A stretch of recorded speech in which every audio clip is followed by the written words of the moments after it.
I'm here with the Association of African Universities Television, AUTV. I just want to say that without the media, you won't know what's going on in the world. Even with the media, you sometimes don't know what's going on in the world. So you need to tune in to the reliable sources who are really on the front lines, who can give you the information you need and give you facts, not conjecture, give you real news, not fake news. And this is the place to find it, AUTV. The voice of higher education in Africa.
Over-the-counter drugs, OTC. At the mention of over-the-counter drugs, our minds are sent wondering as to whether they are safe for consumption or not. But we are here to change and renew mindsets about over-the-counter drugs. Let's take a listen. Over-the-counter drugs are drugs that a person can walk into a pharmacy and buy without a prescription. Yes, so the pharmacist will not necessarily ask for a prescription if the person is to walk in and say he wants this particular drug. Yes. A more restricted class of OTC drugs also exists. These products, while considered OTC, are kept behind the pharmacy counter and are dispensed by a pharmacist because they are subject to abuse and may require proper identification and a signature. Some examples of over-the-counter drugs include paracetamol, we have ibuprofen, diclofenac, and sometimes they come in combinations. For instance, FPAC, yes, Gibidol, those are all over-the-counter medications, yes. Over-the-counter drugs are not illegal. Over-the-counter drugs are drugs that are legal and are authorized to be sold in Ghana, across the world actually. They are found in pharmacies, they are found in licensed chemical seller shops. Some people abuse OTC drugs to self-medicate for mental illnesses like anxiety and depression. Abusing these medications can also make people euphoric and hallucinate. Any use outside of what's recommended is considered an abuse. Moving on to OTC monographs, they define the safety, effectiveness, acceptable ingredients, doses, formulations and labeling of OTC active ingredients. An OTC drug monograph is established for each class of products. So for the over-the-counter drugs, even though they are safe, they are classically safe and that's why they are sold over-the-counter, they can still have problems. Yes, there are still some problems that you can face, especially for the painkiller ones, like the ones we call the NSAIDs. That's the non-steroidal anti-inflammatory drugs. So they are usually painkillers, and when they are taken correctly, they are not problematic. But when they are taking too much, they can give you what we call stomach ulcer. They can erode the stomach wall, yes, and then can cause ulcer. So too much of that can be problematic. So if you are taking it, it's not necessarily something you take for long. It's just for the pain, but just for the symptoms. So if you are having pain, you have a headache, you take one, twice, it's enough. Maybe 3 days, 5 days, it's okay. But if you keep on coming to buy the FPAC, coming to buy the Gibidol, coming to buy the paracetamol can also cause liver damage. Yes, overuse of paracetamol can cause liver damage. So every drug, no matter how safe, can have some adverse effects if you take it too much. So ideally, there should be some regulation to the way you take it. So if you walk into a pharmacy and the pharmacist has realized that you keep on buying this particular drug, they can try and stop you or give you some advice. Maybe change it to this one. This is safer for you. So if you have active ulcer, for instance, you have to go to the pharmacy and tell them that I have ulcer, and then they have specific painkillers that they can give you that will not give you problems. Finally, all patients should consult with their doctor, pharmacist, or other healthcare providers if they have additional speak with their doctors before taking any medication, vitamin, or herbal supplements, even if it's an OTC drug. Thanks for staying tuned. This has been Health Africa on AAU TV. I am Bridget Amadente.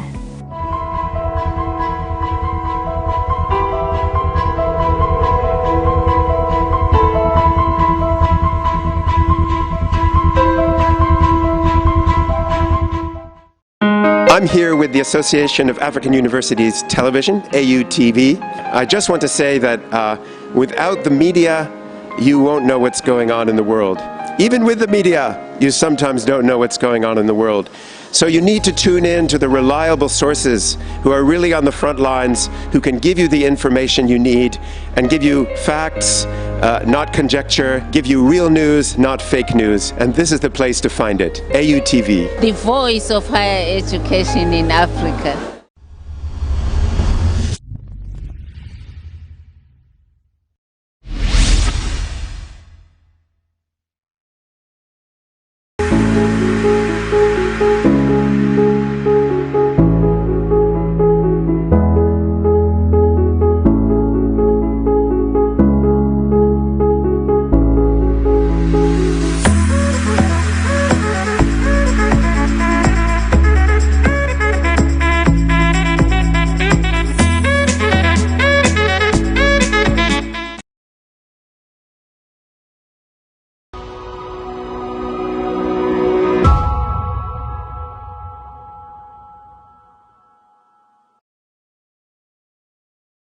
Hello and welcome to another edition of Agenda 2063 TV show, the only show in Ghana, the region, continent, telling you authentic stories about Africa's integration, but also about larger picture of Agenda 2063.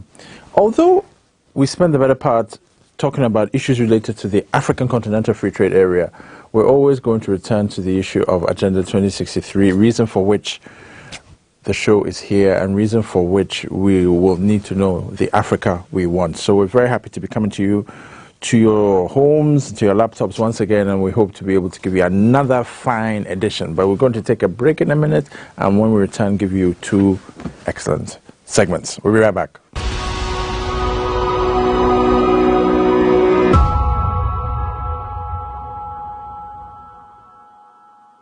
So welcome back from the break, and today, first segment, we start off with APRM Watch. This is a space where we give you updates on developments around the African peer review mechanism. And there's a bit of good news and just general news, but it's going to be quite short today. Most important thing we'll start off with is the good news that Uganda's Africa Peer Review Mechanism report has continent. It was praised for making strides on promotion of women's rights through establishing a requisite legal regime. Also credited was its devolution of power to local government, plus a whole host of other positive things there's not enough time to talk about.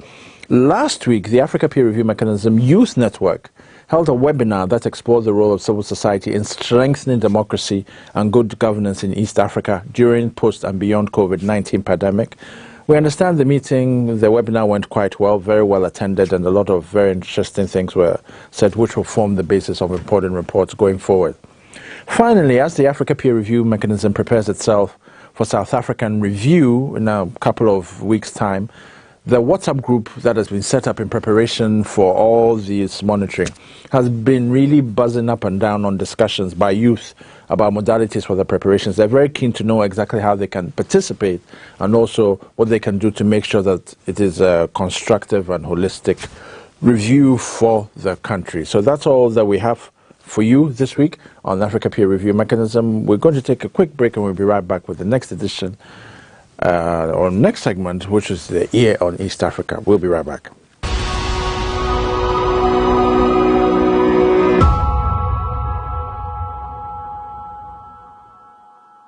All right, so welcome back from the break, and it's always a pleasure to be giving you updates on developments around East Africa.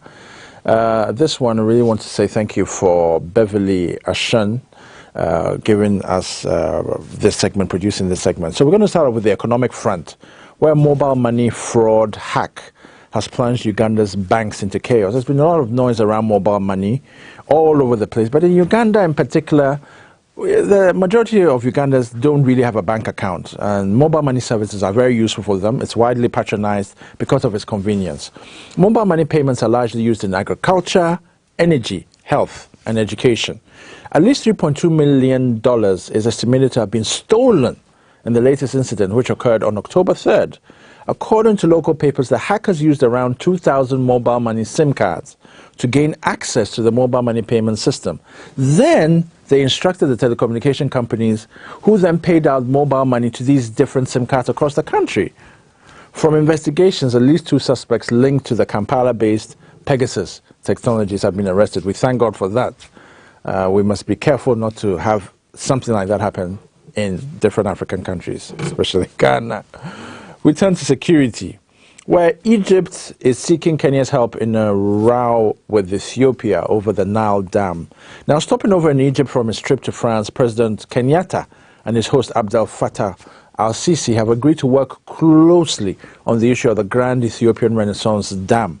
After meeting for talks in Egypt, Egyptians are seeking Kenya's support since the Nile, which is Africa's longest river, has a basin that includes Kenya, Uganda, Tanzania, South Sudan, Rwanda, Burundi, and the DR Congo. Egypt sees the construction of the Ethiopian Dam on the Blue Nile, which contributes 85% of the River Nile waters, as a risk to future source of water for irrigation, hydropower generation, and domestic use. So there's some water politics going on, which we hope that they will put an end to. But in July, Ethiopia went ahead to fill a portion of the completed dam reservoir in defiance of Sudan and Egypt's warnings not to do so without an agreement.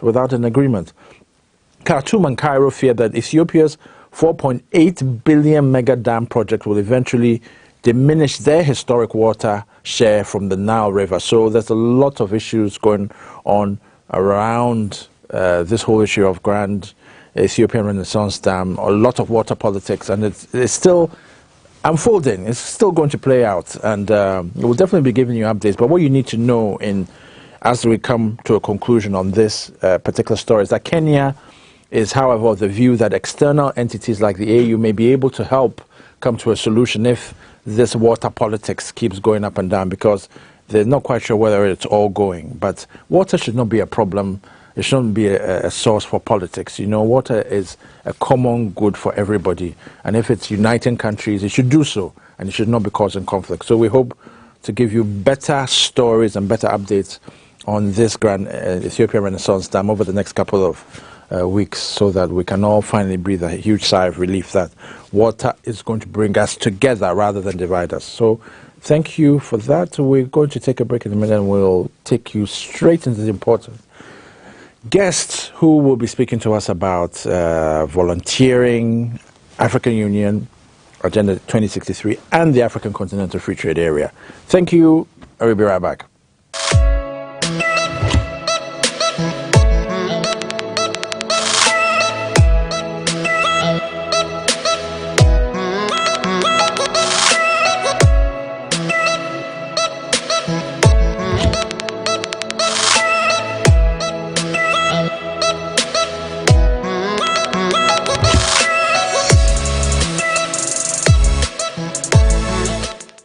Welcome back from the break. Nice to have my 2 guests in the studio.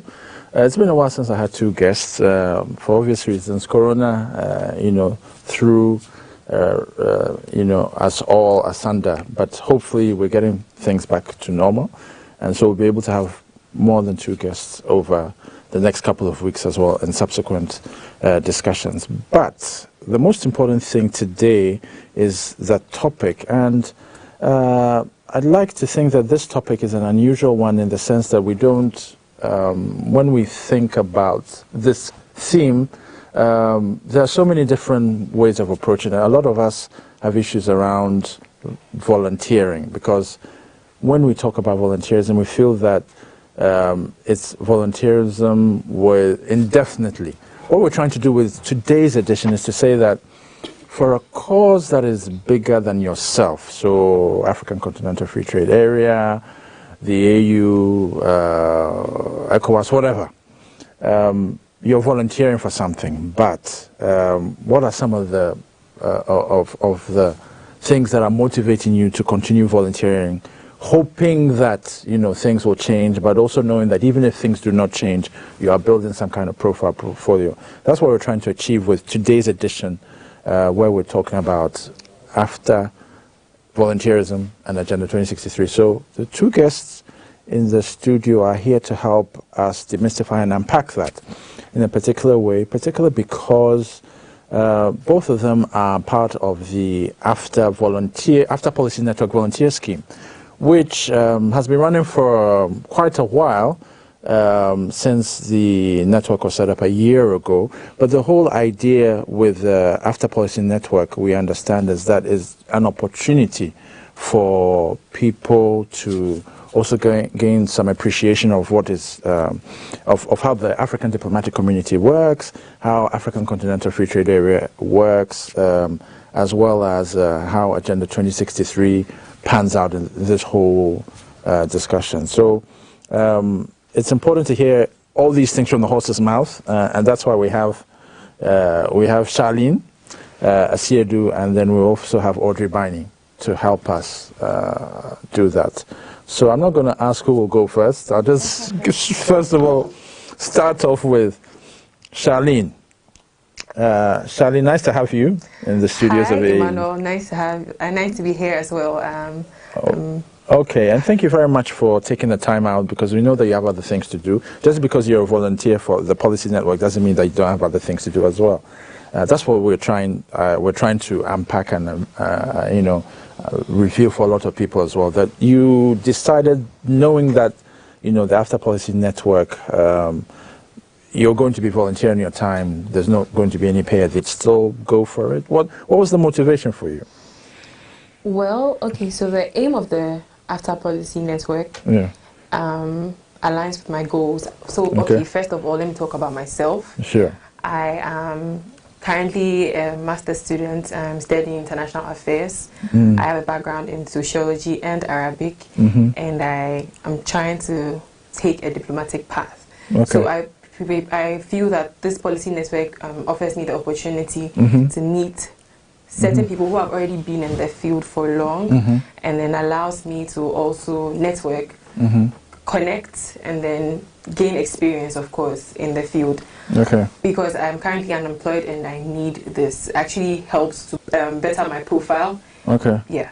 So that's really the aim of this. I'd like to say that you're not unemployed, you are a consultant. I think that's, someone told me that that's the consultant is a euphemism for being unemployed. Because really, if you think about it, there's so many entrepreneurs around these days. Entrepreneurs are also jobless. They're looking for, you know, so... you can pat yourself on the back a little. It's not, you're not jobless. You do have something to do. You are a consultant, and you're an Arabic scholar. We'll come back to that. The language is very important. Let's shift over to you, Audrey, and maybe you can tell us a little bit about yourself, and also the motivation, and maybe the expectation of, because you've been around for a while, and you would know that volunteerism in different shapes and forms. Sometimes there are positions where there's volunteer, but there's pay at the end, but it's just called volunteer. The UN is like that, the ECOWAS is also like that. But there are different forms, and unfortunately, too many people end up exploiting interns and volunteers, and if you're not careful, you will need to watch out for that. So that's one of the things that we want this show to also help people understand, that yes, exploitation does happen, but it's also important to be mindful. You also have to keep yourself in check and make sure that, you know, where you are working, the place that you're working for, is relatively acceptable and aligns, as she said, with your goals. So tell us a little bit about yourself. Okay, so I am not youth. I'm so flattered that you call me youth volunteer. I see. Okay. But so my background really is healthcare, biochemistry. Okay. So I worked in the pharmaceutical industry for many years. Okay. In various jobs within the pharmaceutical industry, including policy making, health education, all sorts of different areas. But that was in the UK. It wasn't in Ghana. And then moved to Ghana. And was still involved with a lot of healthcare in rural, part of an NGO, which there was quite an element of volunteering there as well, because again, that's an NGO who didn't have a huge budget, so it was tight, but I did it because I had a passion for health. So we used to fly into communities that were cut off because road systems wouldn't get to them. These communities are basically forgotten communities in Ghana. So this NGO that I worked with had 2-seater aircrafts. They used to build aircrafts and do, it was really interesting. So we used to fly in to these communities and offer health education, sometimes even proper education as well, trying to make sure the kids go to school. And we would do train-the-trainer programs as well. So we would train the actual medical people who were on site so that they could carry on the training. So we do first aid training, we would do women's health, we did all sorts of different things like that. So I did that for quite a while, very fulfilling, and then the NGO kind of went down a little bit, so that kind of moved on. I still carried on doing it to an extent, but more recently, entrepreneur. But we have our own business. I have my own business as well. We do real estate development. So I'm focusing a little bit more on that. But my passion really is in healthcare, and I'm really passionate about what the outfits, the After Policy Network is doing. I see the bigger picture. I see Agenda 2063. I see the Africa that we want, and I want the same thing. And if it means that I have to sacrifice some of my time to make that happen, then that really is because I think that I have skills to bring to the table, and also I have a lot to learn. So I think I'm adding value to myself, but also to a small extent also to the organisation, and that really is. I don't see it as an unpaid job per se. I see it more as something that is leading to a bigger picture, not only for myself, but the bigger agenda of Agenda 2063. Let's take a bit with what you were doing before, flying into communities. Already that entails a high level of risk, because you don't know whether you're going to make it out of that plane. I'll tell you something. We used to land on water a lot of the time because they wouldn't have cleared the path for us to get there. So we used to land on water. And then sometimes there'll be sticks in the water and the rudders will get damaged. And we would do this trip and come back. And then Jonathan, who was the gentleman I was working with, the damage to the plane, there's all sorts of problems. So, I mean, for me, I like a thrill. So for me, it was exciting flying into, I got the opportunity to handle the controls at some stage as well. So do this, do that. So there was an excitement in there as well. But for me, it was more going into communities and seeing just the fact that we have gone in, we spent our time and our resources to go in. You can't put a price on that. For me, that was really rewarding to go in and do that type of work. So it's probably the intrinsic, let's say, what they call the intrinsic satisfaction. Let's put it that way. But nonetheless, I think it's important to speak a little about that level of risk, because in any kind of volunteering that you do, you're risking something. You're risking either a certain level of pay, certain level of, because even to move from one place to another in Accra, to go and do something that you're not going to be paid for, you're risking a whole lot of things. You're risking, if you live in with parents, you're risking, some form of verbal abuse from them. You're risking, or from your brothers or sisters, whatever. And at the same time, already I think we can put it down on the table as one of the things that we can help, we can accept as part of the challenges that comes with volunteering, that that there's a certain level of risk that comes with it, but you still decide to go for it. So there must be something bigger driving you to want to go to do that. Charlene, you talked about wanting to go into the diplomatic service eventually, and of course you've done Arabic. So the Arabic is something, do you think that you may have pursued that if you had not done Arabic? How central in your view is the role of language, service, in the diplomatic service? Well, I feel like it's an asset. It's really just an addition. Okay. It boosts your expertise, and then it allows you to reach certain areas that you wouldn't have reached if you didn't have that language. But yeah, initially I would have pursued law. Okay. My based on my opportunities at the university, I got to study Arabic, and I decided to take a different path, and that is why I am heading towards the diplomatic service.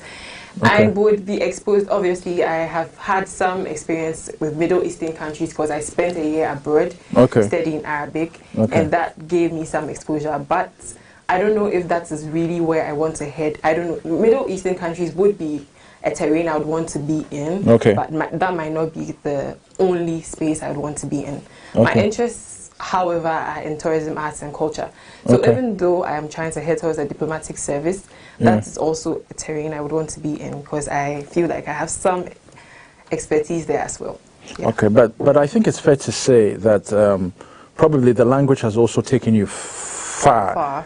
And I'm sure it will take you even further in the context of volunteering, because Arabic is not it's not something that we all speak in an English-speaking country like Ghana. So if the Arabic people who are here need your services, you may be volunteering it, but at the same time, ultimately, it will lead to something. Actually, for the Africa Policy Network, I'm going to be a translator. I'll be helping with the there's the media side of it, and we have a radio show, Trade Africa, and for each episode there'll be a summary which I'll be doing a translation for into Arabic. So definitely my use of the language is very instrumental. We could stretch that further to say that in the event that, let's say, the After Secretariat also starts operating in January 2021, there's obviously going to be need for translators, people coming from who will need and to be extended there as well. So I think we've talked about risk, and we've spoken to the issue of language as well, how language can probably also take you, enhance your volunteering profile, because when you look at volunteering schemes like the ECOWAS volunteer scheme, the AU volunteer scheme as well, a lot of the people who have been through that, some of whom I know, have gone far and are still with the AU as volunteers, but being paid a salary because of the languages that they had. So clearly, one of the takeaways from this show would be that it's important to pay attention to language, whether it's very good English alone or whether it's a foreign language. Let's move the conversation further a bit about, so here you are as volunteers. You're not going to be volunteers forever.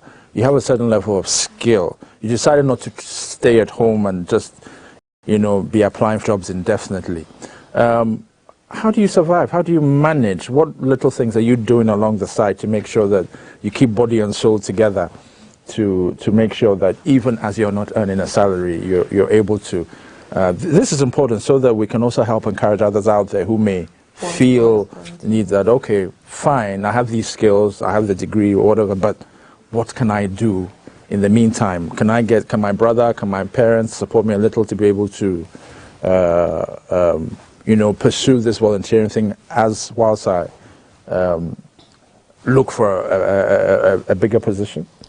Okay, so the thing about the youth nowadays is a lot of us are hoping that the government will give us jobs, but then why? There's no government jobs. Well, let me finish. But then there's a thing where we have to come up with ways to make ends meet no matter what. Okay. And so some of us have gone into entrepreneurship, but my main aim for going into entrepreneurship was not just because I needed the money. I actually have a passion for arts and culture, which is why I have a business which focuses on using raw materials, natural products to create things. So as you can see, there's wood, there's metal, we use a lot of thread and very little plastic. So that business is what I run currently. And so I shouldn't have said it's earning you money. I shouldn't have said I'm unemployed. So I'm employed. Okay, you're a manager. I'm employed myself. You're a manager. Yes. Yeah. And so that's what I use to keep myself going. And it's actually been lucrative so far. So I guess that I can encourage people to find a way to make ends meet by starting up something on their own. Look for something you're very good at, look into the market, see what people really need, and come up with an idea that you can use to make money for yourself. That is good for a volunteer because then you can combine volunteering and then still survive.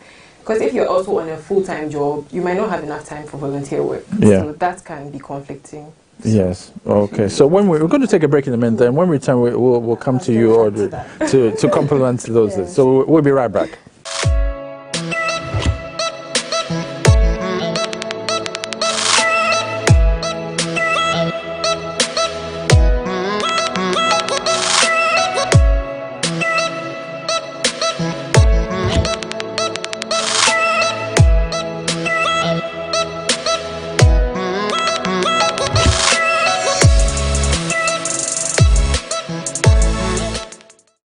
All right, so welcome back from the break. So today we're discussing volunteerism, African Continental Free Trade Area, and Agenda 2063. Not necessarily in that order, but a mixture of that, but with a high focus on volunteerism. The reason being that, you know, there are causes that are bigger than ourselves. A lot of people may turn to, you know, religion, go into the monastery and, you know, offer their services to God. That's some kind of volunteerism in their own way. Some of us will have to go through some kind of high water before we get there, but the point is everyone and their own, you know, motivation. And we broached the issue in this conversation with our two guests that there are certain factors that are always running when we talk about volunteerism. One of them is a certain level of risk. You are risking something in order to volunteer. And then we also broached the issue of a skill. A key particular skill being language, because if you have language, whether it's English you speak well, because if you speak English well, you have learnt it well, you can teach and you are volunteering your time. If you speak a foreign language very well, all the better, because it means that you are not just your own language, mother tongue that you have, but you can also go and, you know, help other people who do not understand that language understand it a lot better. So the skills are the major focus, but there are other things always at play, and I think Charlene and Audrey are helping us understand a little bit more the volunteering, given their backgrounds. And I understand you, Audrey, I think you wanted to help complement something that Charlene was saying about the entrepreneurship bit. Yeah. Not so much the entrepreneurship bit. I'm not in the same position as Charlene. I haven't left university, and I'm not looking for a job per se. But I wanted to speak to that because I think it's a key thing to remember. There are, even if you have a first-class degree from a university, there are certain skills that you won't learn from a book. Yes. So you have a fantastic degree, you've done very, very well, but you need some experience. And sometimes this volunteering can be the stepping stone to gain that experience that you need. So it shouldn't really be seen as I know we all need money, and of course when you're in university you're thinking of that white collar job that you're going to come out and get and earn some huge dollars, and then suddenly someone says, well, why don't you do volunteerism? And you're thinking, and not get any money. What do you mean? All this studying I've done. But I think it's important to look at that as a stepping stone. It's an opportunity for you to gain experience, gain expertise, meet people, the networking, all of those things are crucial. And I think it's also a learning step, a necessary learning step to actually get into that, because after is huge. So whatever you studied, it will apply somewhere within the after arena. So you will get a placement at some stage, but I think it's good to view it as a stepping stone to get to where you want to get to. I mean, I grew up in an environment where volunteerism was almost an expectation. I mean, at school we will go and do community service work, you know, even recently with this COVID-19, my brother-in-law spent 6 months working the fact, giving out, they were doing food packs for different communities. Wasn't being paid anything for it, but it was, for him, it's almost like I am given something, it's something that I'm doing. You know, and it was natural for him. It wasn't something that anybody had to plead with him to do. It's something that he did because he felt the need to do it. And I think that maybe that's something that, because it's not something you can do if you responsibilities and you're doing full-time volunteerism when you have a family to support. But I think everybody can give something when it comes to volunteerism. to achieve that bigger picture of AFTA and Agenda 2063. Yeah, go ahead. To add to what she's saying, so the thing about the youth is, yeah, people are looking for jobs and all that. The thing about applying for jobs is you see that they've written 5 years experience, Exactly. 6 years experience. Where do you get that experience from? Where am I supposed to go and carry the experience from? Where am I supposed to get it from? So I think that, of course, volunteering gives you the opportunity to do that. You can volunteer. The thing about volunteering too is you can volunteer across many. So then you can get experience from various organizations. I'm volunteering with another organization for street children, and we take care of. We don't take care of street children.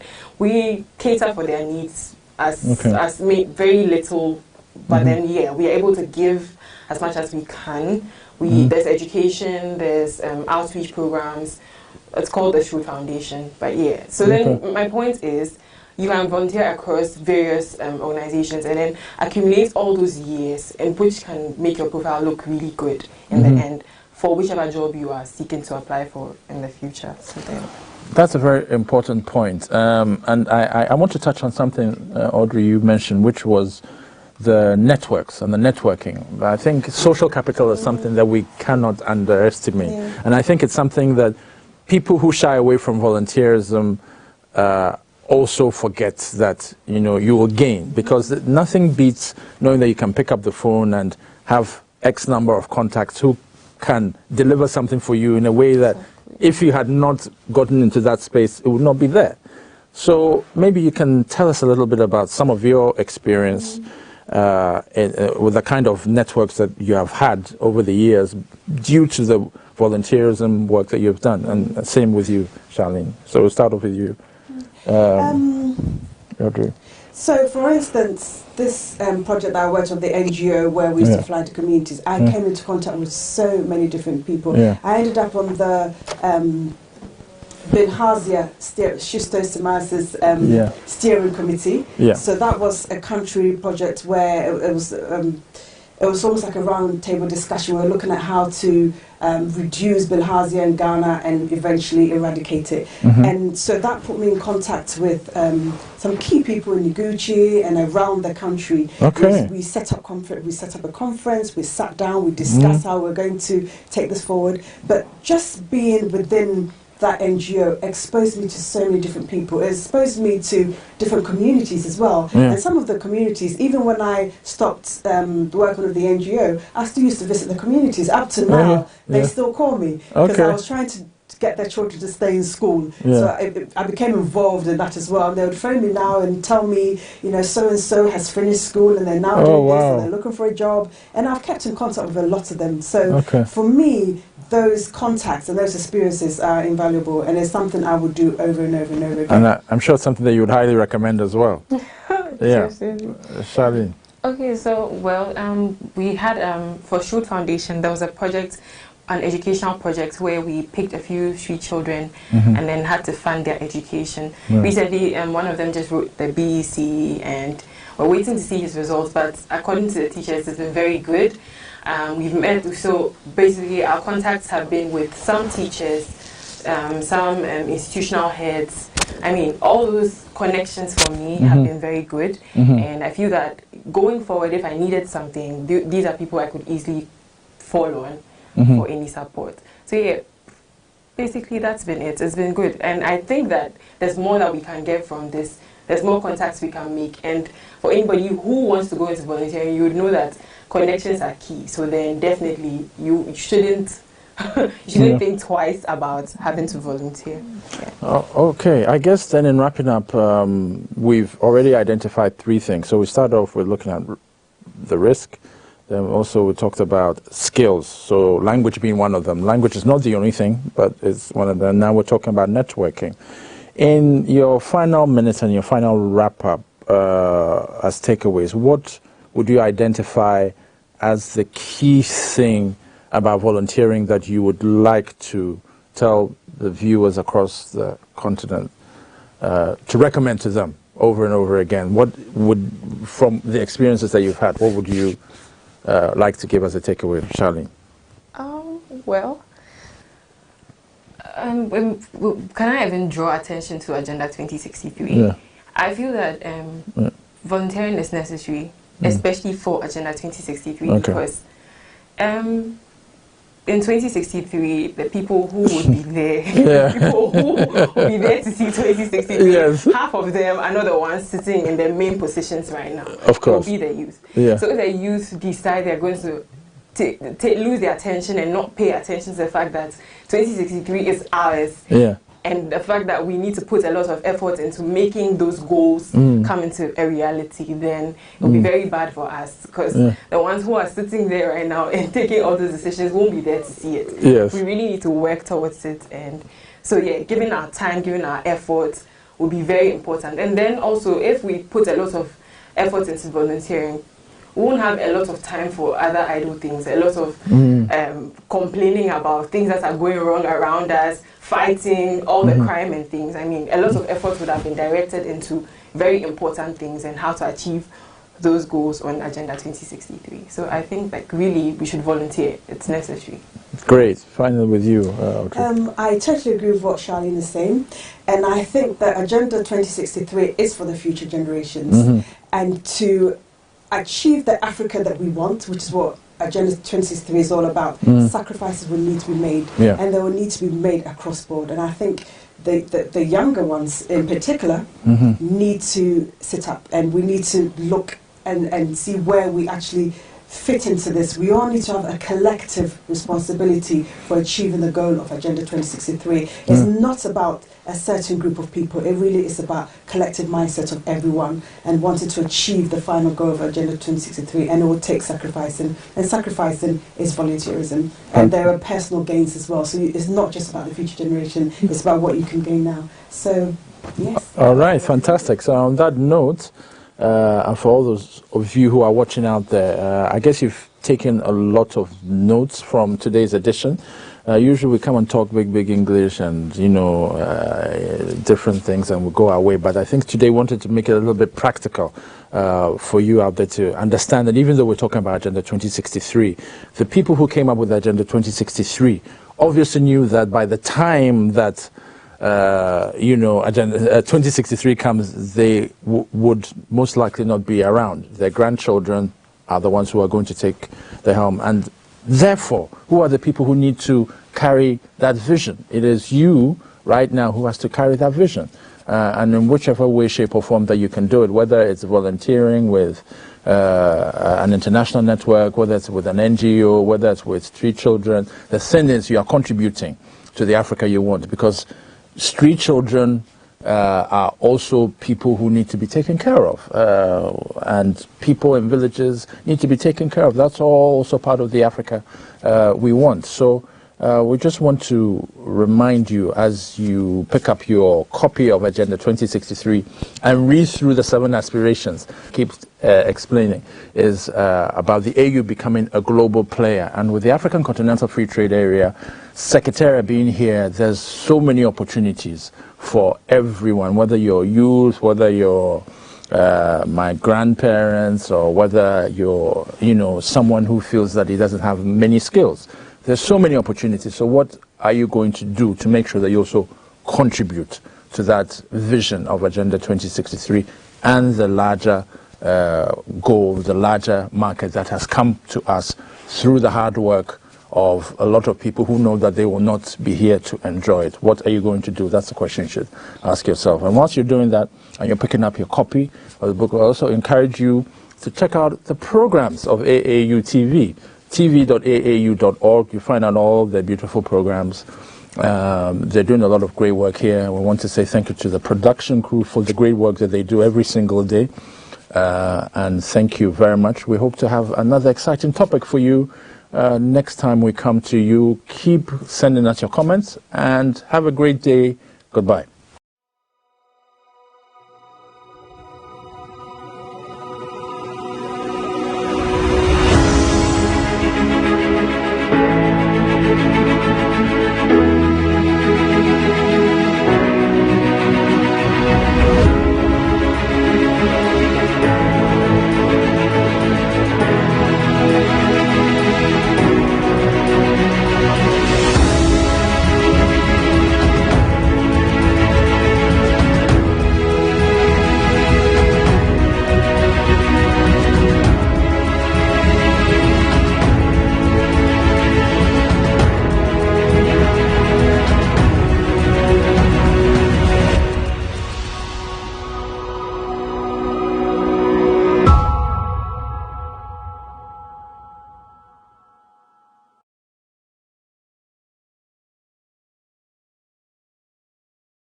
I'm here with the Association of African Universities Television, AUTV.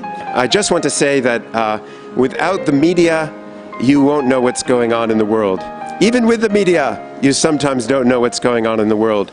So you need to tune in to the reliable sources who are really on the front lines, who can give you the information you need and give you facts, not conjecture, give you real news, not fake news. And this is the place to find it, AUTV. The voice of higher education in Africa.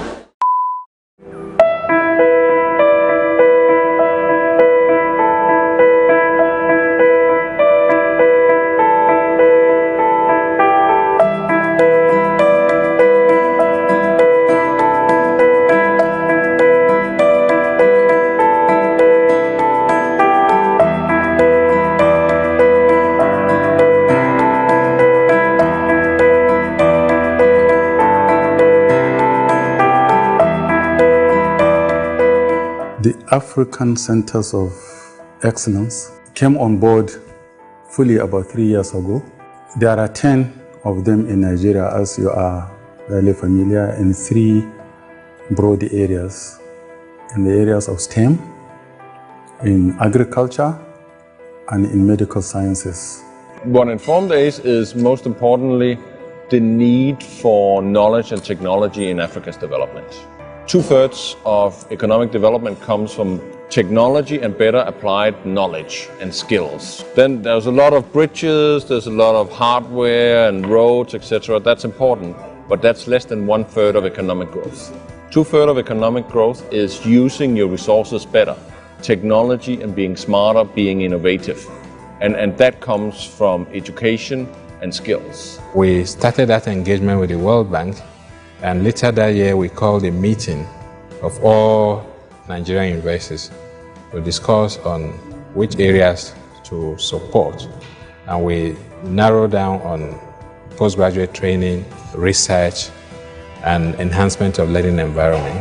We need to have these capacities in Africa if we want, in the long run, to drive our own development.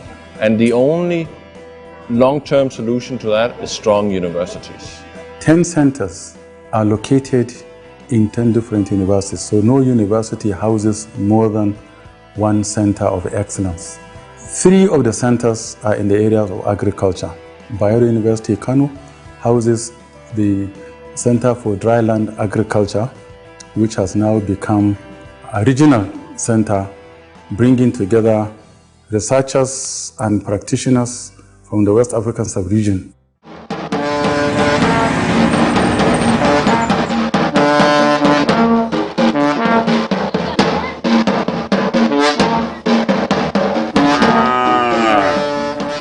The CDA project, that is the Center for Dryland Agriculture, currently is one of the World Bank's African Centers of Excellence.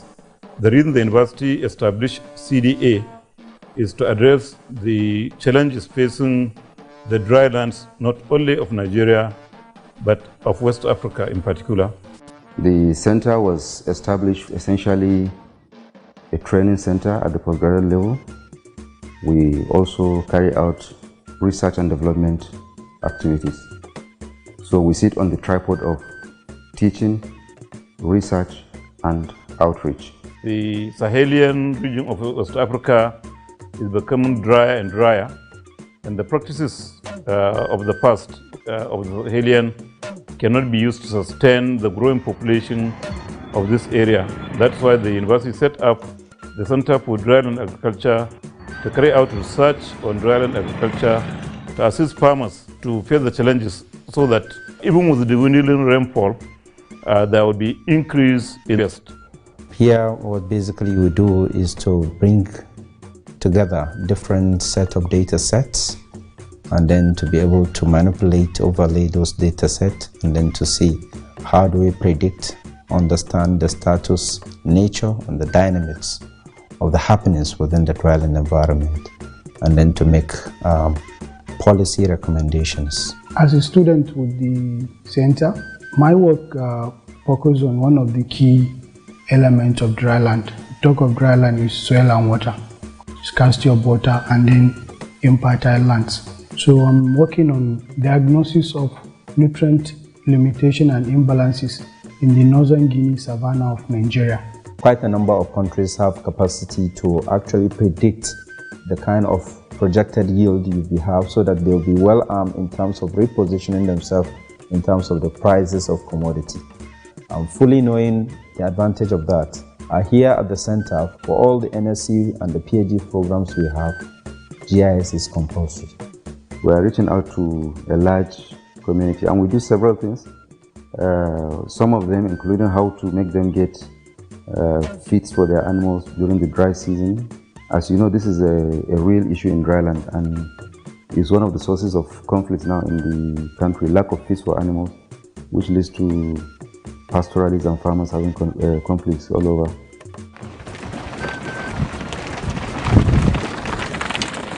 During this time, the animals are okay, as you've seen them now, appearing them. But after 2 months from now, they will suffer. Even dry one is not available.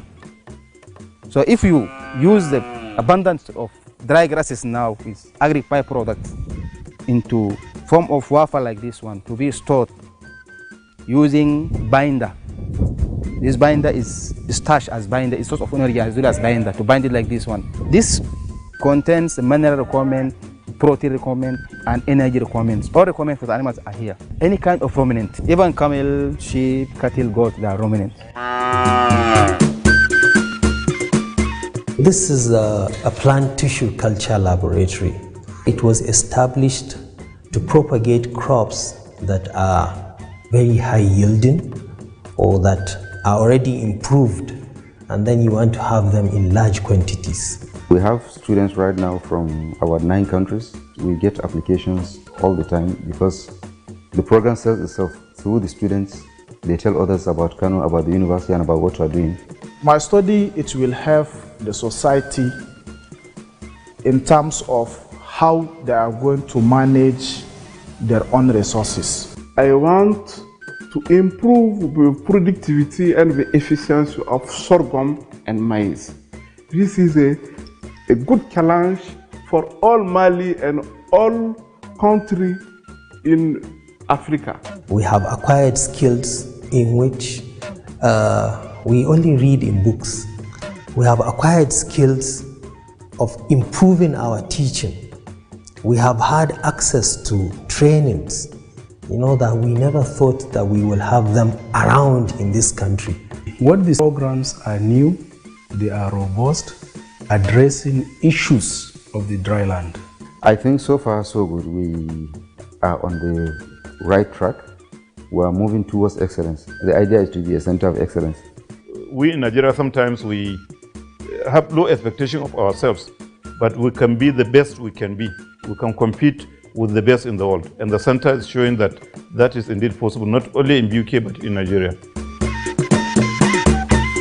The second center of excellence in agriculture is sited in Benue State University, Makadi. And what we have in Benue State University is a center for the control of post-harvest losses. The name of the ACA and BSU is Center for Food Technology and Research. And that is what we call CEFTA. And it's basically for prevention of post-harvest losses. It's been shown repeatedly by publications and through research that more than 30 to 60% of all foods that we produce is lost due to poor post-harvest handling. And therefore, we consider that this is a very serious problem that needs the attention of all that are concerned with food security around the world. The aim of the project was to train manpower, MSc and PhD, to solve the problem of post-harvest losses. We suffer a lot of wastage this year, so the CEFTA mandate is to see how we can control that, maybe by value addition, preservation. We insist that whatever project that is coming up, you're either processing or you're adding value. And all those things are issues that can help us in mitigating post-harvest losses. We have been able to engage researchers both in West Africa and in Nigeria in particular in the area of post-harvest losses, and they have been able to identify a lot of technologies that we are now using to help farmers to improve shelf life of their crops. One of our basic problems with agri-produce is that of drying.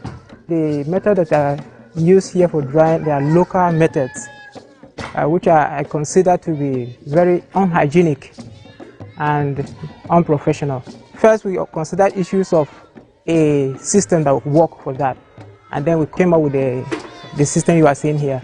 This is a master's degree project on the design and development of a grain dryer to solve the problem of post-harvest losses as is caused as a result of poor drying system that farmers in the village experience. If you go to the rice mills, this technology will be a breakthrough for many businesses beyond farmers. I came up with this freeze dryer. It uses low temperature for drying. Like for tomatoes, can be dry with the freeze dryer at a temperature of -2 degrees Celsius. Pepper at a temperature of -1.5 degrees Celsius, and okra at a temperature of -1.4 degrees Celsius. So with this freeze dryer, it's easy to dry vegetables during rainy season. What that means is that this food is not going to be wasted again as it used to be. Now you're going to process it to be able to even sell it in a form that people would prefer to buy it. I deem it necessary to work on mango because we have a lot of mangoes abundant in the country, and because we don't have processing, storage, and all the other issues that are connected to post-harvest losses, they spoil. As a result, I deem it necessary to work on mango in order for me to use that technology, go back to give to my country. This place have trained me, and I have practically successfully produced biscuit, also be done with any other crop. And there are lots of other products, new products that we develop from our local crops and extend their shelf lives. So from here, I'm prepared for the industry. This kind of program doesn't exist in my country and in other sub-regions. And I believe coming here to study has opened up new horizons for me and new knowledge, which I can go back and deliver to the farmers and even to my government. The students have been trained in such a way that you don't need to be an employee. You have to be an employer of labor. That is why after the whole classwork, we send them to industries and internship for about 3 months. And what they do here is production of edible oil from soybean. Since I've been here, I've been able to bridge the gap between what I've learned in the class as a food scientist and then what is obtainable in the industry. The third center is situated in Federal University Abeokuta, and it is on sustainability.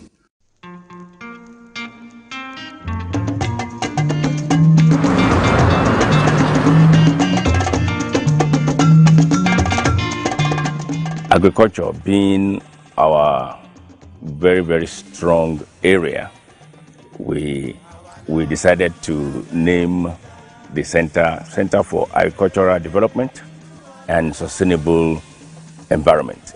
The essence of this program is to practice a sustainable agriculture within a sustainable environment, and that's what we are doing. And there are 2 prongs to this Center of Excellence. The first one is teaching, and the second one is research. So in terms of impact, as a university, we'll be able to show that the university can actually come out with research output that will interact with the town and grant, and also leverage opportunities for the private sectors while coming out with breakthroughs in terms of technological solutions. We have established a lot of linkages with companies in Nigeria and outside Nigeria, and within the West African sub-region. We have also been able to come up with problem-solving, researchable topics that are currently having great impact on the industry. And that's what makes Kadese very unique.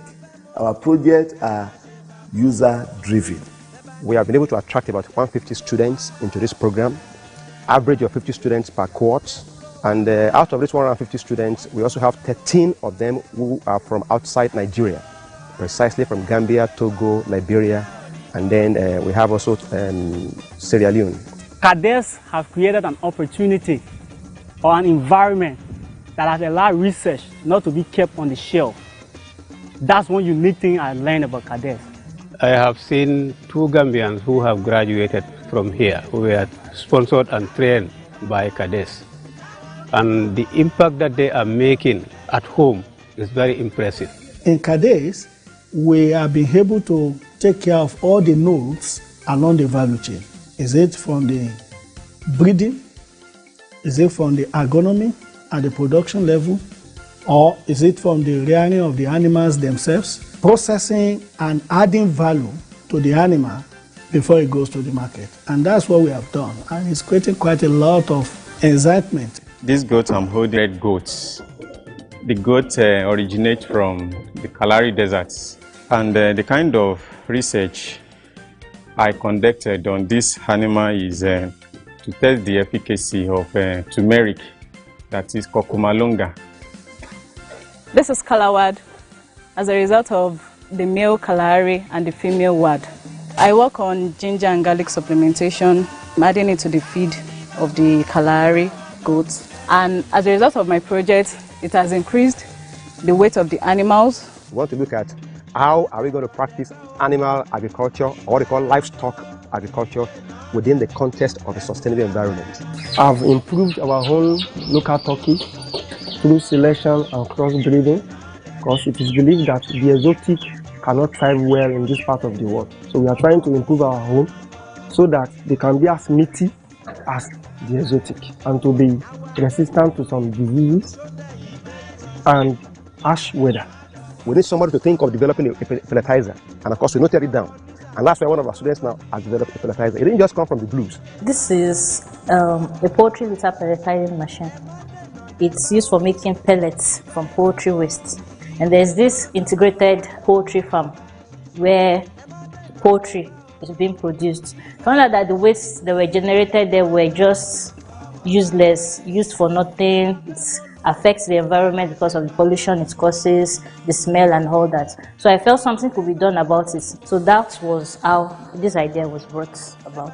What the Center of Excellence has done of agricultural produce, promoting import substitution, creating employment opportunities, especially for the youth, and enhancing the income generations by the populace. There are also 3 centers on STEM. The University of Port Harcourt houses a center on oil field chemicals research.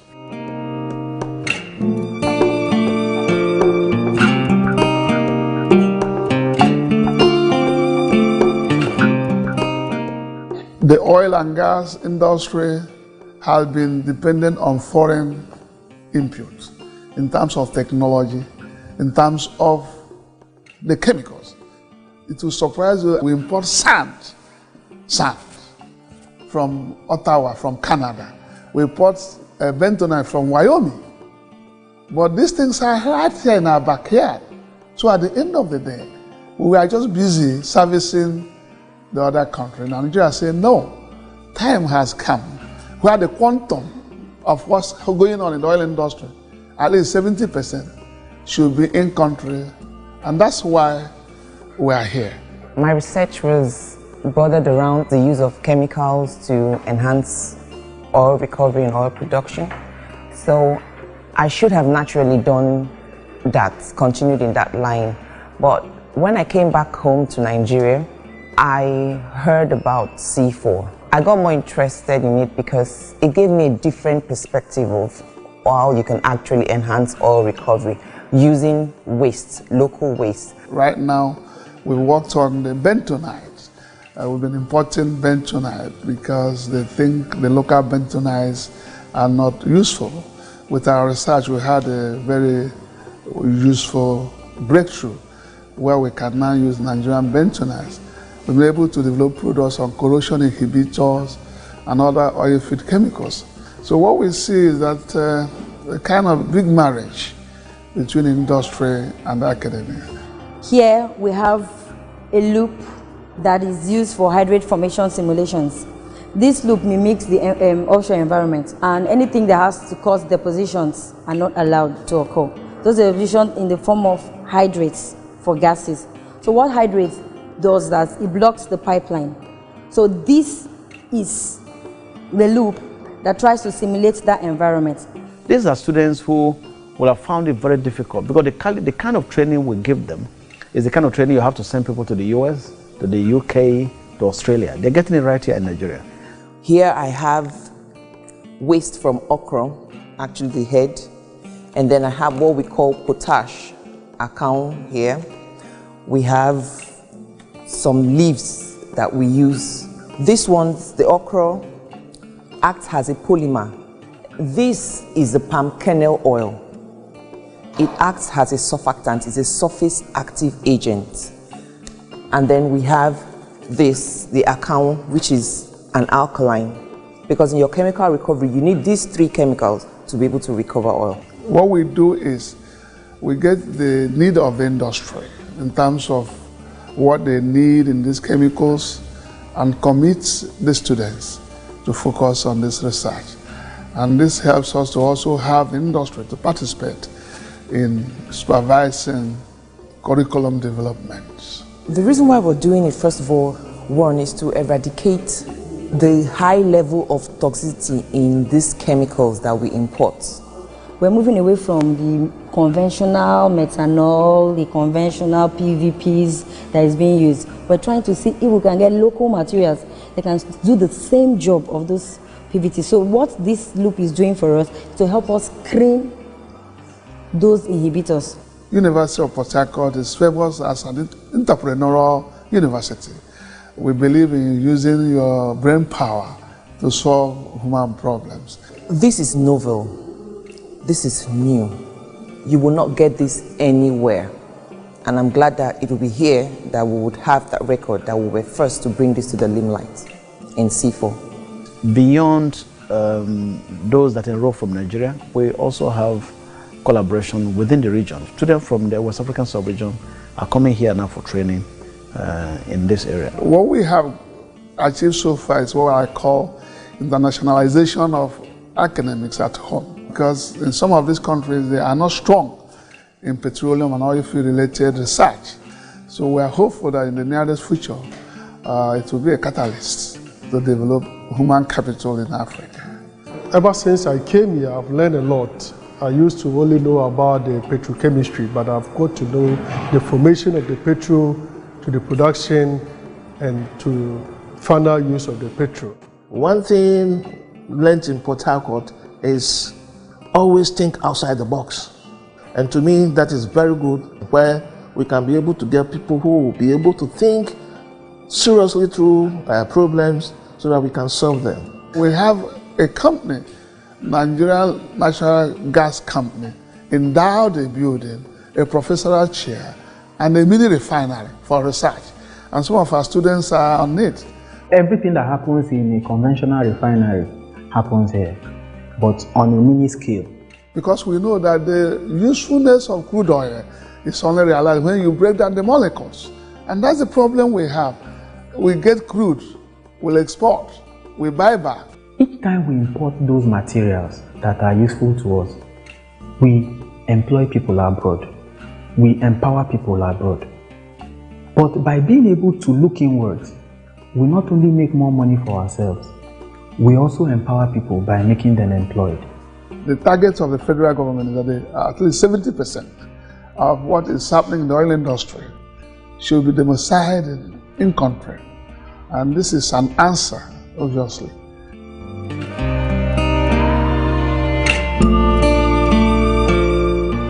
The second center on STEM in the country is sited in Ife, APRM University.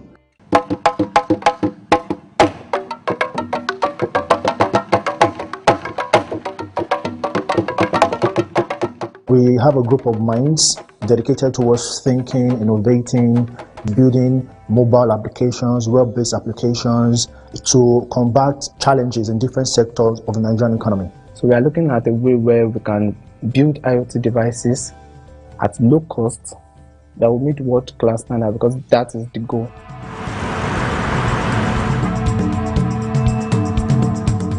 So the name of this center is AAU ICT Driven Knowledge Park, and the focus of this center is to train masters and PhD in relevant ICT courses, both regional students and national students. The center as it is has actually placed us as the foremost ICT university in Nigeria. We have always been, but that has helped us to maintain our lead in ICT. We were the first university to introduce internet facilities in Nigeria. We are using our labs as a development laboratory. We have worked on about 3 different products now which have been released even to our industry partners. The focus of the engineering program, the computer engineering program, is more into designing and implementing a lot of these devices for different applications. The first project that I did when I got contact with Oak Park was to automate a whole lab. And by whole lab, I mean I had to automate the door, the lights. I can check the temperature of the room, control the TV, control the ACs. Then I had to do something that can do that it can be open. Then all of this is now made available on a mobile platform that can be operated from anywhere for as long as you're on the internet. This center has not just the facilities, but it has the innate support to help us get going. And I believe that by the time we actually scale up to the level that we have to go, it's going to be another Silicon Valley of its own. In fact, the center here is going to become a hub, an African hub for software development. Basically, the overall aim of the project is to make the university an ICT training hub for African sub-region. At the end of the day, some of these students should be able to sit down and design and implement a very simple micro computer system. It's not compulsory to be a table computer, maybe the handset. In fact, we have one of them now already designed and implemented a mobile phone, an improved mobile phone. It's working, and what we are trying to do is to see how we can look for investors to invest on this product. When he told me that he wanted a mobile device, in my mind I thought, like, no sir, you are joking. But he was like, we'll give you everything needed to build it. And I remember we sat down here, ordered the components, and we started working on it. And we never knew it was going to be achievable, but it was actually achievable. You can see that we targeted 4 major sectors, and we drew like a cycle around it. So on one side you have health, on one side you have agriculture, on one side you have cybersecurity, and on one side you have transportation. So here's what we do: we get guys together. Okay, sit. Now look at ideas and things that we can develop that would affect each of these industries. Now we know that these industries, they form a major bulk of the economy. What that center has been able to do is to harness the potentials among our staff and students. Based on this project now, our program in Department of Computer Science and Engineering is now internationalized. We can now attract students from the region. I see this as a great opportunity for me being at OEU, especially on African Excellence. I see this as an opening opportunity in my career hunt. They are imparted more knowledge into my field of study, most especially when it comes to the ICT field. I know a lot about the computer, and then I'm doing a hands-on work, and I wish to carry back to my country, Liberia, too. The first university in Nigeria that will run all these courses and have full accreditation by the NUC. And this is as a result of the support that this center is now the center of ICT, not in Nigeria, but in Africa. The progress I made in 8 months can never be compared with the progress I've made throughout my career before my contact with Oak Park. The Oak Park in OAU has been the best thing to ever happen to Obafemi Awolowo University in recent times. And that's why, as a university, we have taken it as a priority, and we have seen the potentials, and we know that is the future, and we want to move along with the future.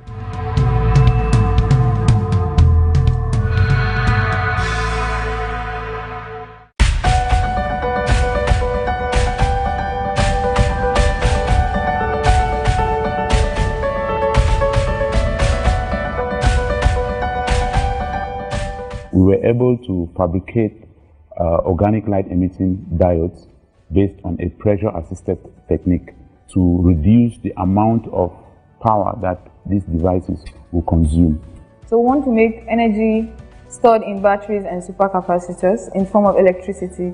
We're looking at if you can charge your battery in few minutes, and then it can also deliver as much power as you need. I produced a block. This is a magnesium oxide based block from very abundant material, dolomite or magnesite. And I used rice husk ash, which is an agricultural waste, to synthesize and produce my earth bricks. PAMI is a concept that came out of a desire by groups of scientists, mainly African scientists who are both here in Africa and in the diaspora, to provide an opportunity to build capacity for Africa to have people trained in certain areas of science and engineering, with the primary idea of focusing on problems of an African nature.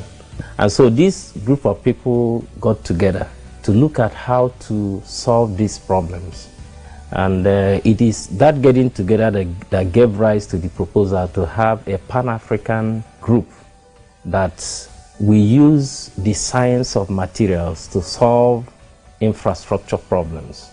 And PAMI was born. In Africa, you know, we have a lot of energy challenges. We are wasting a lot of energy for lighting and display applications. With these kind of systems that we were able to develop through this research, we can have a significant amount of energy saved to be used for other. Use here is to use the best brains you can find, mostly Africans in the diaspora, bring them into AUST, and they transfer the knowledge they have in these areas. So we focus on three major areas: materials for health care, materials for energy, and then materials for other infrastructure. That area we call multifunctional materials. PAMI Energy Program focuses around the energy challenges that we have in Nigeria. So one approach that PAMI takes to that is towards the energy harvesting, energy generation, and we also focus on energy storage. In my research, I worked on supercapacitors. So supercapacitors, they are like batteries, but they are more beneficial than batteries, except for the fact that they have issues with their energy storage capabilities, where batteries have gone ahead of them. So the research work in supercapacitor is mainly to see how we can improve the energy storage capabilities. We have this bioengineering technology that's been developed by some of our researchers, targeting things like drug delivery for the treatment of cancer.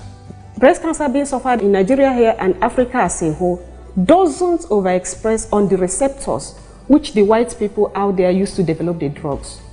The kind of breast cancer that affects us most here, it's called the triple negative breast cancer. The triple negative, when you talk of triple negative, it's very, very aggressive in the sense that it may just start in a breast. That's the problem.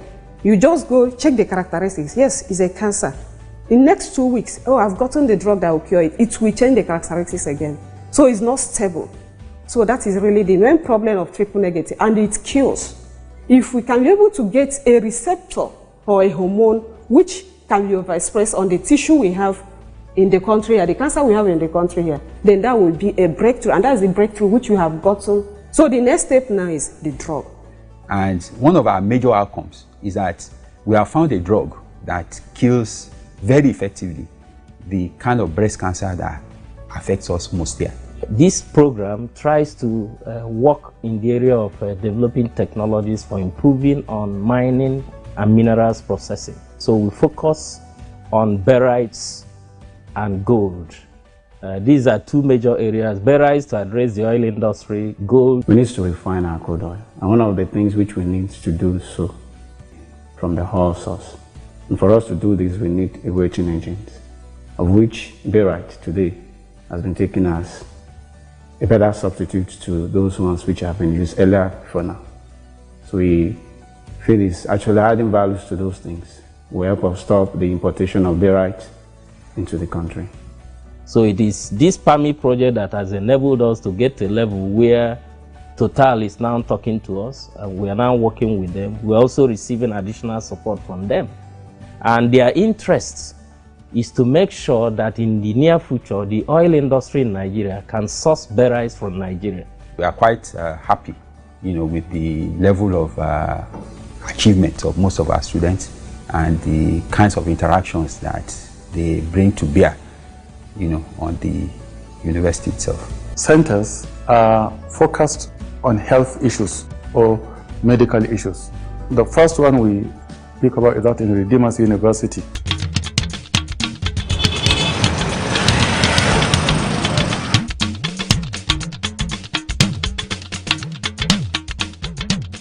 SG is the African Center of Excellence for Genomic of Infectious Diseases, and SG has a mandate to build a critical mass of African scientists that are well trained in genomics and that can use genomic tools toward elimination or eradication of the infectious disease. Then the other mandate for SG is actually to develop genomic curricula, because these are curricula that never existed in the African university landscape, and we've already introduced two, and which were approved by NUC. When you talk about any particular disease, especially infectious diseases, you want to talk about us solving our own problem. Our overarching goal is actually to, what we say, create an environment where Africans can come in and then do high quality, valuable, ethical genomic translational research to solve health problems in Africa. I'm glad today that great things can happen in Nigeria. We've also been able to prove that Redeemers University, a private university, can go where angels were not there. SG has made Africa enter the annals of medicine by successfully diagnosing the first case of Ebola in Nigeria and then guiding the Nigerian government through the process of containment of that outbreak. It was here in Egypt that the infection was confirmed in Nigeria. And it played a prominent part in curtailing that outbreak, what could have been disastrous for the entire nation. The Lassa fever that people are talking about now, the diagnosis tool resides with us. Last year when we had this outbreak, the monkeypox, samples were coming in, and last year alone we analyzed well over 100 samples, and then by January this year another 44 samples came in and we've analyzed that. So that tells you that we are well able and capable to do all of this analysis. When Ebola struck in the US in 2014, within 48 hours, we had on our campus a delegation of the US CDC and a delegation of the US AID. And the question was, they wanted to come and find out what miracle we were doing. They were very, very, very clear about the mandate, that they were coming to learn from us how we've been doing it and how successfully we've been able to do it. And the team have been working with the specialist hospital in Irua on Lassa fever, and have done a fantastic job developing rapid diagnosis tests for Lassa. Irua Specialist Teaching Hospital was because that is one area where Lassa fever is endemic. Within 4 months of the Ebola outbreak, we did something that has never been done in the history of science before. We were able to develop a 10-minute rapid diagnostic test for Ebola. That is the only test which is today approved by the US FDA and WHO. So the introduction of that test actually in the field, knowing within 10 minutes that somebody was infected or not, was a major turning point to contain the outbreak. We have the ability to analyze whatever it is that comes into the lab. We have the capacity. Then we have well-prepared protocols that we follow to analyze samples. So I am very confident that we can do that for Nigeria and for Africa also. I've always had a passion for medicine. I've always had the passion to help the sick, to help children. And then when the World Bank brought this opportunity of empowering young students to become scientists, researchers, I felt this was an opportunity to help my people, to help my fellow Africans, basically. And so I think with my research work, applying molecular techniques, I could actually answer some questions and also help in tackling some issues with malaria, which has been some issues 04 or so. One of the things that as scientists we're looking forward to achieving is the complete eradication of malaria. And one of the things that we have to do to actually achieve that is to understand the various clones circulating in a particular population. And that would influence the kind of vaccines one can develop. So my work is centered on understanding the diversity of Plasmodium falciparum across the country, across Nigeria, and fortunate to be here doing such research. I'm currently involved in the next generation sequencing platform, where we kind of use that cutting-edge technology to sequence viral genomes. Like for instance, like during the monkeypox outbreak, Lassa fever virus, and all of that. The first capacity that we should be talking about in Africa is what? It's human resources, brain capacity. I think what we've done is actually to embolden the brains of young Africans to believe in themselves and then believe in their ability to deliver on African problems. I've been fortunate enough to do my master's abroad, and coming back home doing PhD here, it is wonderful. It is equal to what you can get abroad. It is world class, if I may say that. It is world class.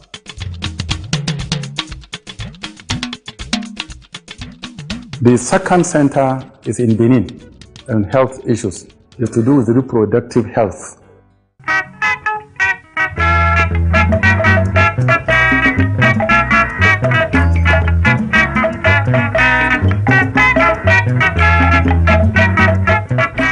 The CERI actually is an acronym for the Center of Excellence in Reproductive Health Innovation. It's one of the ACE programs based at the University of Benin here in Nigeria, and is specifically designed to build capacity in the West African region for research and training in the field of reproductive health, specifically in 4 disciplines: obstetrics and gynecology, public health, nursing, and health economics. So CERI's mandate was to train health workers, not just in Nigeria, but in the West African sub-region, to be able to tackle these health challenges and then also conduct research. And we also do short courses for people who are at the point where impact is most needed, the skilled birth attendants, to help to monitor the pregnancy, delivery, and postnatal care of these mothers. Most of reproductive health burdens such as maternal mortality rate, child mortality, infant mortality are higher in West Africa as compared to other parts of the world. So we felt that one of the reasons why there is such a huge challenge of this huge burden of reproductive health was because of lack of skilled personnel to manage the discipline. So we have multidisciplinary research groups involving doctors, nurses, sociologists, even health economists, and even lawyers. And we created about 4 or 5 research groups with different focus. One is on quality of maternal mortality, the quality of the kind of services that are being rendered. The second one is on how to improve uptake of family planning. The third one is on controlling abortion. And I think the last one is on HIV/AIDS, which we all know are topical issues that are affecting a lot of women and children, not only in Nigeria, but generally in West Africa and globally too. Nigeria definitely needs a lot more people trained in reproductive health, as does much of West Africa. So I think the concept behind the whole series is excellent, because this is an area of real need and it could provide a valuable service. There are plans for us, at least the PhD students, to go for industrial attachment in highbrow universities. So for me, it's a privilege. And I got into this program with a mindset to actually be part of creating new, inventing new things, being innovative in my pursuit. And CERI has created a platform for me achieving this purpose. CERI actually looked at thematic areas such as family planning, HIV/AIDS, maternal mortality. And these diseases have been found to be the core generating forces of the vicious cycle of poverty.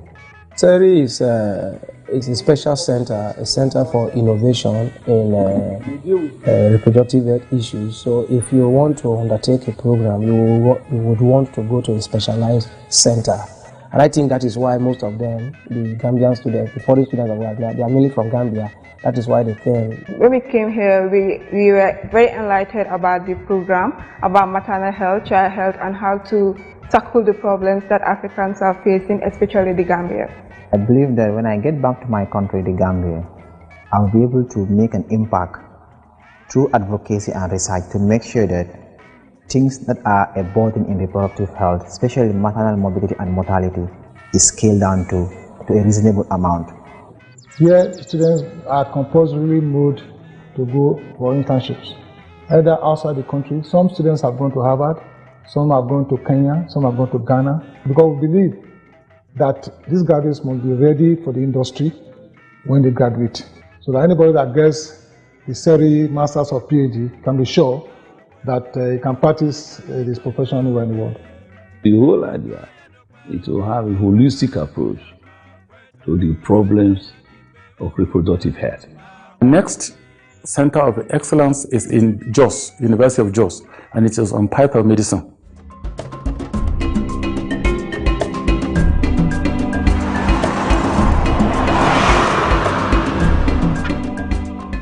Africa Center of Excellence, University of Jos, is more into phytomedicine research. And phytomedicine, we are talking about the herbs that are used all over the world by especially the rural population. Almost everybody now wants to use herbs or herbal products, and we want to make it the best for them to use. We have been working closely with traditional medicine practitioners in the past, and we simply leverage on that. And there are several ongoing research projects in the area of phytomedicine development. What we are really investigating is how effective is this plant leaf we've chosen. If you say something has medicinal properties, the best place and the basic to start is the phytochemical quantification. We look at plant components that could have the active ingredients for vaccines or for drugs too to be developed. So this machine can analyze and dictate active ingredients from plant source and even animal sources that could be used for drug discovery and development. If there is a claim that this plant has this activity, now the only source of establishing that fact is with the use of animal. You can administer the drug preparation or the extract.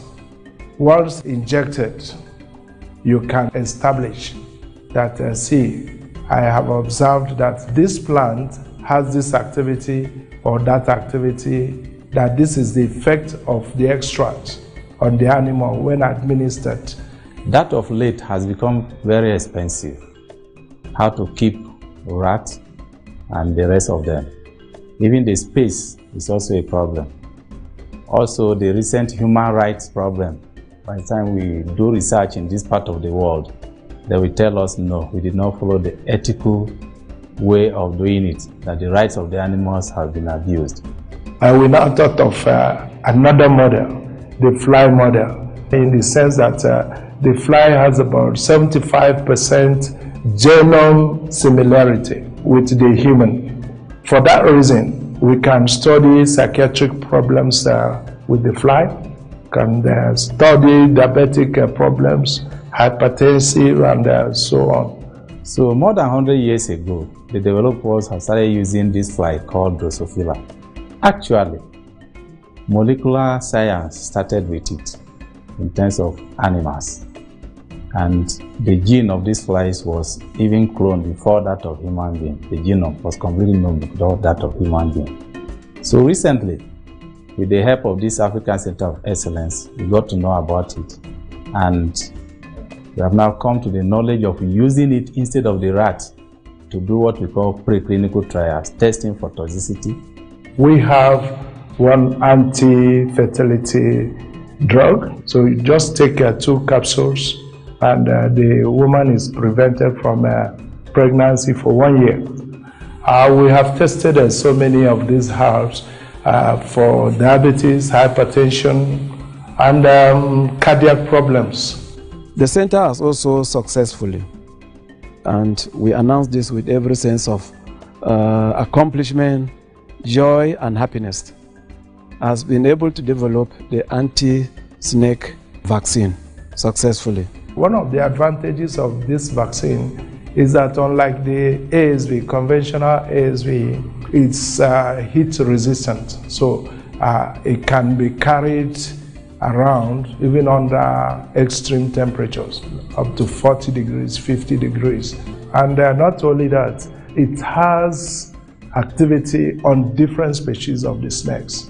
So whether it's cobra, whether it's viper, in fact, it neutralizes the venoms of these snakes. So you can see that in this center, we have come up with the rural population. If we want to heal malaria, they tell us to take leaves, to take roots of plants, any different plants. But we know that it is not every who are need to heal the malaria. This center will help us to pick specifically the chemical that we need to heal this malaria. We are globally being recognized as a result of the efforts we are making at this center.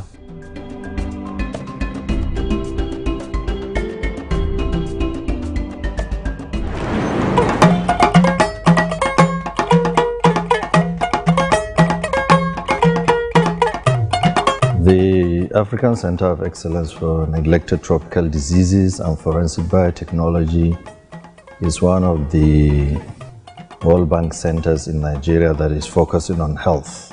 ABU planned and developed this center with funding from the World Bank grant with the hope that we'll use the capacity we have built in biotechnology over the years to help solve some problems that are peculiar to Africa, and that is neglected tropical disease. This group of diseases where there is no major international agenda for solving them, and they affect the livelihood and the health of our people, particularly here in developing countries. We came up with these neglected tropical diseases.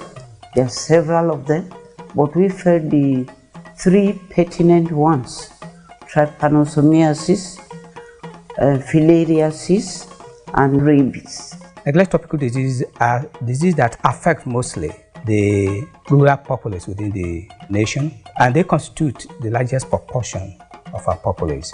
African trypanosomiasis is a disease of humans and animals. The disease occurs in African countries. In fact, because of the severe economic losses it causes to the subcontinent, it is referred to as the poverty disease of Africa.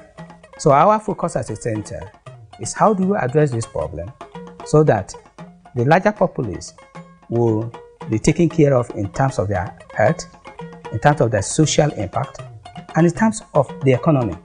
I am working on one of the neglected tropical diseases, which is lymphocytic filariasis. This lymphocytic filariasis, when it catches a person, some of the signs are in the male, the scrotum becomes enlarged, and in the women or in the ladies, it is the breast that becomes large. And for both male and female, one of the limbs sometimes becomes swollen. The major vector that carry the organism to humans is mosquito. A mosquito lives essentially where you have bushy environment or stagnant water, flowing water. So that's why it affects mostly the rural dwellers. I'm trying to investigate the potential immunogenicity of vaccine third generation from a particular gene in Trypanosoma congolensis. One of the reasons why we're researching into rabies is to be able to understand the pathogenesis, i.e. how the disease develops in the host, to also understand its epidemiology, i.e. its distribution in the major reservoir and major vector, which happens to be dogs.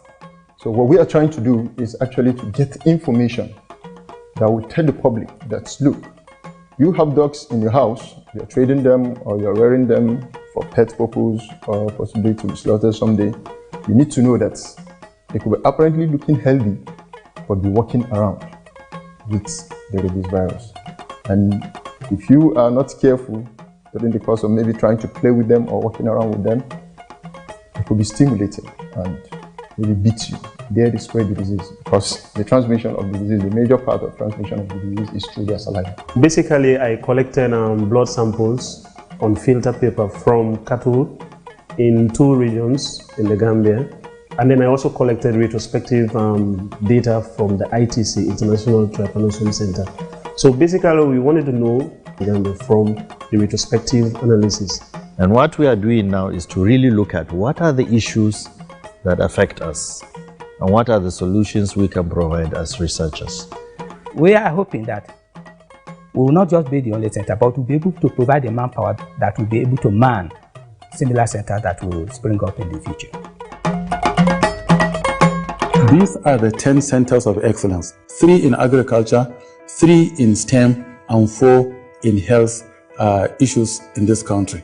So giving Africa the capacity to solve its own problems, that's what really was the rationale for the centers of excellence. We should have less consultants coming in, but have more capacity in Africa to drive its own development. A lot of times when you interact with people from outside Nigeria, they tell you that Nigeria is not a safe place to go to. But we have had students coming from everywhere to study here. Some are in Jos, some are in Bayero University Kano, some are in Port Harcourt, some are in Benin and everywhere. So when these students graduate and they go back home, they tell everybody that, look, I studied in Nigeria for 2 years, 3, 4, 5 years, and there's no problem. So in general, the quality for us, we are happy. It meets the national standard of the various university senates, because it is the university senates that awards these degrees.